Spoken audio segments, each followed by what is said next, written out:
আমাদের বিশাল সংখ্যক কর্মী কাজ করেন মধ্যপ্রাচ্যে এবং তাদের পাঠানো অর্থে কিন্তু আমাদের অর্থনীতির চাকা ঘোরে, এটা সবাই স্বীকার করে। কিন্তু এখানে দেখুন, সবচেয়ে কম বেতনে যান, সবচেয়ে বেশি অর্থ ব্যয় করে বাংলাদেশ থেকে। একই কাজ করতে নেপাল থেকে যায় আমাদের 1/4 অর্থ ব্যয় করে। সমস্যাটা কোথায় হয়? বাংলাদেশে। এবং সেই সমস্যারই এক্সটেনশন কিন্তু দাঁড়ায় ওখানে, কারণ যিনি যান যে তিনি 2 বছর 2.5 বছরের বেতন দিয়ে এখান থেকে গেছেন 3 বছরের চুক্তিতে, তার মাথা খারাপ হয়ে যায় প্রথম দিনে যে কী করে তিনি সেই টাকা উদ্ধার করবেন, সংসার চালাবেন এবং কিছু উদ্বৃত্ত রাখবেন যেটা দিয়ে উনি ভবিষ্যতে গিয়ে দেশে ভালো মতো চলতে পারবেন। তো কাজে এটা সমস্যাটা বাংলাদেশের সৃষ্টি হয়, সেটার দায় গিয়ে পড়ে মিশনে। কারণ আবার আমি বলছি, আমি কিন্তু এখানে আমাদের মিশনগুলিকে ডিফেন্ড করতে আসি না, আমি শুধু প্রকৃত অবস্থাটা বলতে আসছি। অনেকে কমপ্লেন করেছেন আমার কাছে যে ভাই, রাশিয়ান একজন বিপদে পড়েছে, চিটাগাংয়ে এখান থেকে একজন অফিসার চলে গেছে, গিয়ে তাকে উদ্ধার করে নিয়ে এসেছে, আপনারা তো কিছুই করেন না। রাশিয়ানদের এরকম একটাই সমস্যা আসে বছরে, বা 2টো সমস্যা আসে, বা 5টা সমস্যা আছে। 5 জন লোক তাদের এখানে আছেন যারা এগুলি দেখাশোনা করেন। আমার সৌদি আরবে 32 লাখ লোক এখন সর্বশেষ যেটা কাউন্টিং এসেছে, 32 লাখ লোকের মধ্যে তো 2 লাখ সমস্যা কমপক্ষে। এই 2 লাখ সমস্যা সমাধানের জন্য আমার আসল সমস্যা আরও বেশি, 2 লাখের চেয়ে অনেক বেশি। আমি বলছি যে যদি সর্বনিম্ন 2 লাখ সমস্যাও থাকে, সেটা টেক কেয়ার করার জন্য আমার মোট কর্মচারী আছে 20 জন। তারা কী করে সেটা এইভাবে সমাধান করবে কী করে? তারপরেও এটা আপনাদের অভিযোগ কিছু সত্য, যে আমি বলার চেষ্টা করি সবসময় যে যেই কাজটা তুমি করতে পারবেও না সেটা একটু বুঝিয়ে বলো, একটু সুন্দর হাসি মুখে বলো, তাহলে কিন্তু যে একটা সার্ভিস যে পেলো না সেও কিন্তু অনেকটা আশ্বস্ত হবে যে না, আমার কথাটা তো শোনা হয়েছে, এটা সম্ভব নয়। প্রচুর দাবি বা অনুরোধ আসে যেগুলো আসলে সহায়তা করা দেওয়া সম্ভব না, কারণ সেটা আইনে কুলোয় না। কিন্তু সেটা ঠিকমতো বুঝিয়ে বললে তারা অনেকে বোঝেন। অনেকে কিন্তু বুঝতে চান না, বিশেষ করে যাদের একটু ক্ষমতার সাথে যোগ সাজস আছে, তারা জোর করে অনেক কিছু আদায় করে নেওয়ার চেষ্টা করেন, এবং সেটা নিয়ে কিন্তু আমাদের অফিসারদের, কর্মচারীদের প্রচুর দুর্নামেরও সম্মুখীন হতে হয়। তো আমি এর ডিফেন্ড না করেও বলছি যে আসলে আমাদের সমস্যাটা অনেক ব্যাপক এবং আমাদের সামর্থ্য অনেক কম। এই সামর্থ্য এবং এই প্রত্যাশার যে একটা বড় তফাৎ, এটা কিন্তু মিশনগুলোকে বহন করতে হয়। একটা বড় জিনিস যেটা ইমেজের ব্যাপারে এবং এই ব্র্যান্ডিংয়ের ব্যাপারে সমস্যা যেটা হয়, সেটা ইতিমধ্যে উত্থাপিত হয়েছে। আমি আসলে বাংলাদেশ ব্যাংকের গভর্নরকে দেখাচ্ছিলাম যে আমি 3টা পয়েন্ট লিখে রেখেছি যেটা উনি ইতিমধ্যে টাচ করেছেন। একটা হচ্ছে যে আমাদের যে 2-3টে রাজনৈতিক দল বড় বড় আছে বাংলাদেশে, তারা হলো পৃথিবীর সবচেয়ে বড় রাজনৈতিক দল।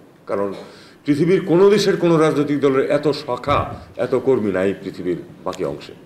আমাদের বিশেষ করে যদি আমি বলি যে আওয়ামী লীগ, বিএনপি এবং জামাত, জাতীয় পার্টিও ক্ষেত্র বিশেষে তাদের সমস্ত বিশ্বের শাখা আছে, এবং তারা এই বাংলাদেশের এখানে রাজনীতিতে যেমন এই 2 দল বা 3 দল প্রচণ্ড শত্রু ভাবাপন্ন, একই রকম শত্রু ভাবাপন্ন আমাদের এক্সপেক্টেড যারা আছেন তাদের যে দল, এই দলের যে ব্রাঞ্চগুলি আছে সেগুলো আপনারা দেখেছেন।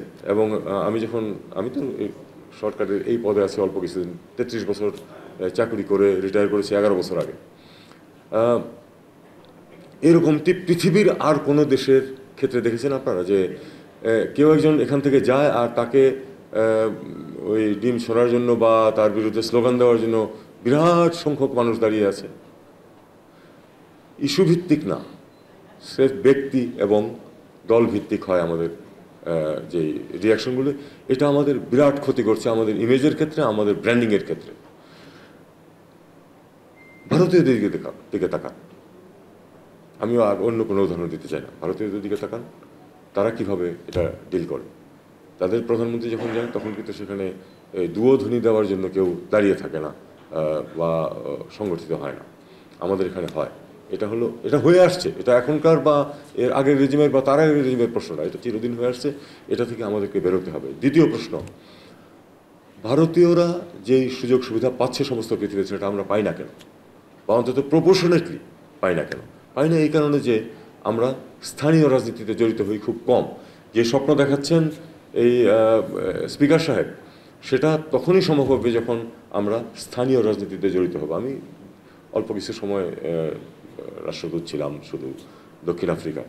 ফর্চুনেটলি সেখানে কিন্তু যখন কোনো অতিথি গেছে ঢাকা থেকে, তখন আওয়ামী লীগ ক্ষমতায়, আমি দেখেছি যে বিএনপি এবং আওয়ামী লীগের লোকজন একসাথে মিলে তাকে কিন্তু সম্বর্ধনা দিয়েছে, তাকে ডিনার খাইয়েছে ইত্যাদি ইত্যাদি। এইটা একেবারেই এক্সেপশনাল। আমি সেটা কিন্তু পশ্চিমে, যেখানে গণতান্ত্রিক ধারা আরও অনেক বেশি শক্তিশালী হওয়ার কথা, সেখানে কিন্তু আমি এটা দেখিনি। আমি দেখেছি যে সবসময় দুই ভাগ হয়ে যায়। অথচ দক্ষিণ আফ্রিকায় এটা কিন্তু মোটামুটি, তাদের মধ্যেও কিছু সংঘাত আছে, কিন্তু অ্যাটলিস্ট মুখ দেখাদেখিটুকু আছে এবং একসাথে হয়ে তারা অনেক কিছু করতে পারে। এই জিনিসটা আমাদেরকে করতে হবে। দ্বিতীয়, স্থানীয় রাজনীতিতে জড়িত হতে হবে। আমি ওদের কাউন্সিল, যে এএনসির, আফ্রিকান ন্যাশনাল কংগ্রেসের যে কাউন্সিল, সেখানে আমাকে দাওয়াত দিয়েছিল, গেছি।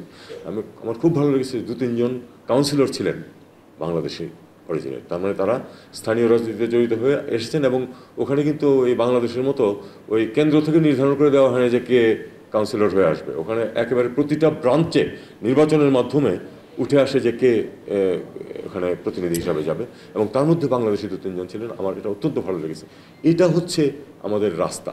যদি আমরা ব্র্যান্ডিং করতে চাই, আমরা যদি ইনফ্লুয়েন্সিয়াল হতে চাই, তাহলে এটা রাস্তা। আপনি আজকে এই যে নতুন সরকার গঠিত হতে যাচ্ছে যুক্তরাষ্ট্রে, সেখানে তাকান, ভারতীয় কয়েকজন সেখানে অত্যন্ত গুরুত্বপূর্ণ পজিশনে এসে যাচ্ছেন। আমাদের এটা কতটুকু হয়? বরং পাকিস্তানিদের কিছুটা হচ্ছে আজকাল। বাংলাদেশে তো টাওয়ার হ্যামলেটসে হয়েছে, আরও 2-1 জায়গায় হয়েছে, কিন্তু তারপরে আপনি খেয়াল করে দেখুন, আমাদের কয়েকজন এমপি আছেন, রূপা হক এসেছিলেন কয়েকদিন আগে, একসাথে আমরা একটা মিটিংও করেছি। এইটা হলো আসলে ব্র্যান্ডিংয়ের। এবং বাংলাদেশকে আপনারা শুধু ব্র্যান্ডিং মানে কি, শুধু তো ব্র্যান্ডটা সৃষ্টি করা না, সেটার অনেক বেনিফিট আছে দেশের জন্য। আপনারা যখন এই ব্র্যান্ড সৃষ্টি করেন, ভারতের যে ইমেজ, তারা কিন্তু এই ডায়াসপোরা কিন্তু সৃষ্টি করেছে। বিভিন্ন সফটওয়্যার কোম্পানির প্রধান হচ্ছেন ভারতীয়, বিভিন্ন ব্যাংকের প্রধান হচ্ছেন ভারতীয়, বিভিন্ন রাজনৈতিক দল, এমনকি তাদের তো একজন আধা ভারতীয় ভাইস প্রেসিডেন্ট ছিলেন, একজন ভারতীয় ছিলেন গভর্নর মার্কিন যুক্তরাষ্ট্রে। এগুলো হচ্ছে আসল রাস্তা ব্র্যান্ডিংয়ের। অবশ্যই আমাদেরকে ভালো কাজ করতে হবে। ভালো কাজ করলেই ব্র্যান্ড অটোমেটিক্যালি উপরে ওঠে।